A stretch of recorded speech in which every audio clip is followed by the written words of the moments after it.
All news just in. Russian Foreign Minister Sergei Lavrov is chairing a United Nations Security Council meeting in New York on effective multilateralism through the defense of the principles of the UN Charter. Russia is holding the presidency of the 15-member body for April. Let's take you live there. And solidarity. It will address all forms and domains of threats, taking a holistic view of the peace continuum from prevention, peacemaking and peacekeeping to peace building and sustainable development. It will underline preventive action as a priority at all levels. Our common agenda envisions multilateralism that is more inclusive, with space for the contributions of all countries and communities, and more network, with strong links between the United Nations family, international financial institutions, regional organizations, trading blocs, and others. Member States are in the lead on adapting intergovernmental organs to meet changing needs. A majority now acknowledge that the Security Council itself would benefit from reforms that reflect today's geopolitical reality. And the same is true for the Bretton Woods institutions. They do not reflect also the reality of today's global economy.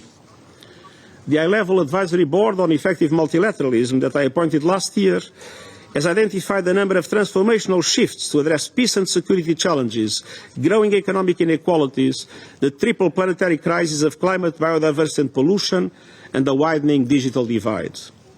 I hope their report will make a significant contribution to our collective reflection in the lead-up to the Summit of the Future next year.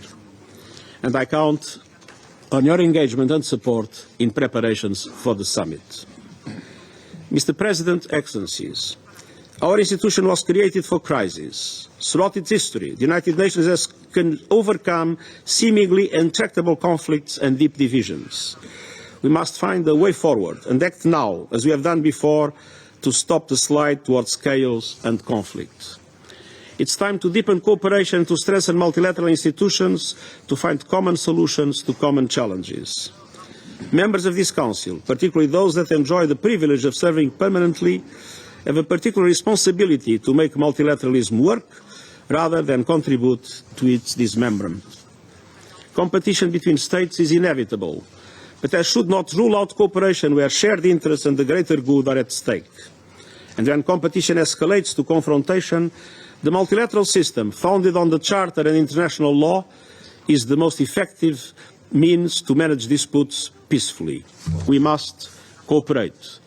We must adapt multilateral institutions and foster trust where it's most needed. And the urgency of global challenges demands bold and swift action, and I thank you. Я благодарю генерального секретаря за его брифинг и сейчас сделаю заявление в своем качестве министра иностранных дел Российской Федерации.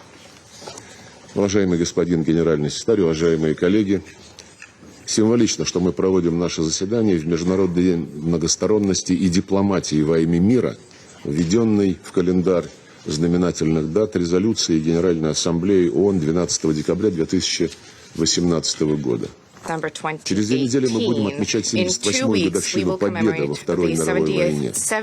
Разгром нацистской Германии, решающий вклад, который внесла моя страна при поддержке союзников, позволил заложить фундамент послевоенного международного порядка. Его правовой основой стал Устав ООН, а сама наша организация, воплощая истинную многосторонность, обрела центральную, координирующую роль в мировой политике. Без малого 80 лет своего существования он выполняет возложенную на нее отцами-основателями важнейшую миссию.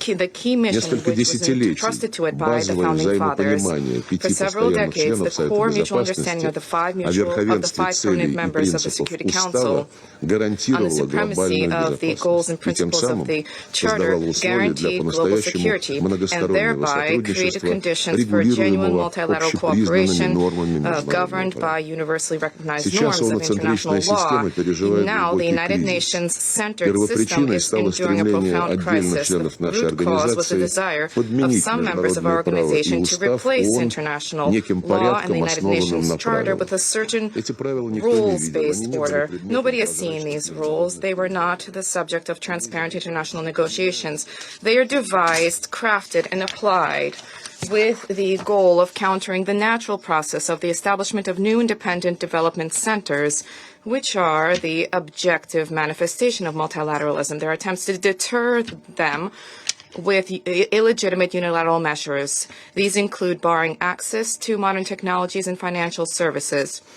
They include expulsion from supply chains, confiscation of property, destruction of critical infrastructure of competitors. And they are devised, crafted, and applied with the goal of countering the natural process of the establishment of new independent development centers, which are the objective manifestation of multilateralism. There are attempts to deter them with illegitimate unilateral measures. These include barring access to modern technologies and financial services. They include expulsion from supply chains, confiscation of property, destruction of critical infrastructure of competitors, and manipulation with universally agreed upon norms and procedures. As a result, global trade has become fragmented, market mechanisms have collapsed, the World Trade Organization has become paralyzed, and now, clearly and openly, the International Monetary Fund has morphed into a tool for the achievement of the goals of the United States and their allies, including goals of a military nature. In a desperate attempt to assert their domination by punishing their insubordinates, the United States has taken the path of destroying globalization, which for many years they have raised up as the highest benefit of all of humanity, advancing the multilateral system, global economic system. Washington and its Western subordinates leverage those rules every time they need to justify illegitimate attempts against those who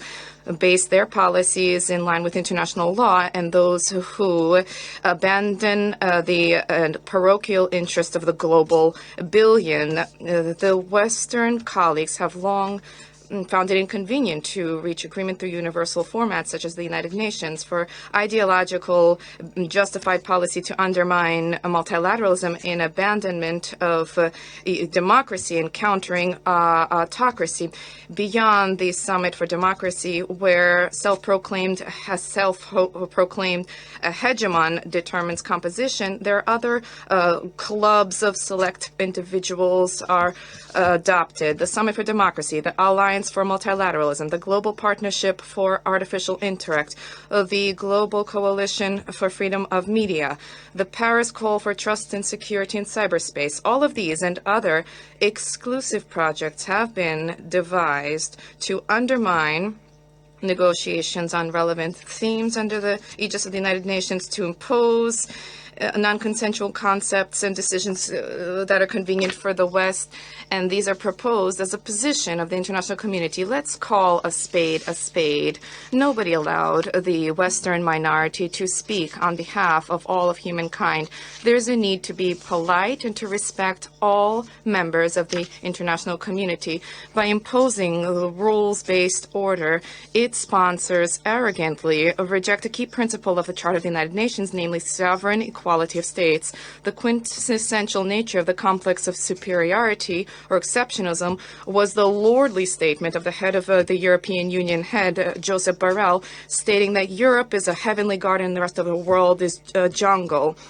I would also quote the joint declaration of NATO-EU dating 10 January 2023, which states, I quote, "The United West will leverage all economic, financial, political, and, I would note this in particular, military instruments at the disposal of NATO and the EU for the advancement of the interests of our common billion." That is what the declaration states. The collective West has arrogantly reshaped for tailored processes of multilateralism at the regional level for the advancement of their interests. Just recently, the United States called for the Monroe Doctrine to be revived, demanding that Latin American countries limit ties with the Russian Federation and People's Republic of China. This policy, however, came up against the decisive focus of countries in the region to strengthen their own multilateral structures, first and foremost the CELAC, and to uphold their legitimate right to stand as a pillar of the multilateral world order. The Russian Federation fully supports these justified aspirations now. There have been significant forces of the United States and allies to undermine multilateralism in the Asia-Pacific region. And this cooperation around economy and security has for decades been unfolding around ASEAN. This system allowed for consensual approaches to be established, which were beneficial to the 10 members, the dozen members of ASEAN and their partners in dialogue, including Russia, China, the U.S., India, Japan, Australia, Republic of Korea, which provided for genuine inclusive multilateralism by advancing the Indo-Pacific strategy. Washington has embraced a policy of destroying this established architecture. And during the last NATO summit in Madrid, there was an assertion of all peace lovers and about the exclusively peaceful nature of their military programs, announcing global responsibility and divisibility of security in the Euro-Atlantic and the so-called Indo-Pacific region. So now the policy of NATO, as of course a defensive organization, is now moved to western shores of the Pacific Ocean. The bloc-based approaches undermine the Asia-centric mindsets, and they are manifest in the creation of a military alliance, AUKUS, which has now embraced Tokyo, Seoul, and a number of ASEAN countries under the aegis of the U.S. Mechanisms for intervention in maritime security issues have been established to uphold the unilateral interests of the West. Mr. Borrell, who I mentioned, promised yesterday to send EU military naval forces to that region.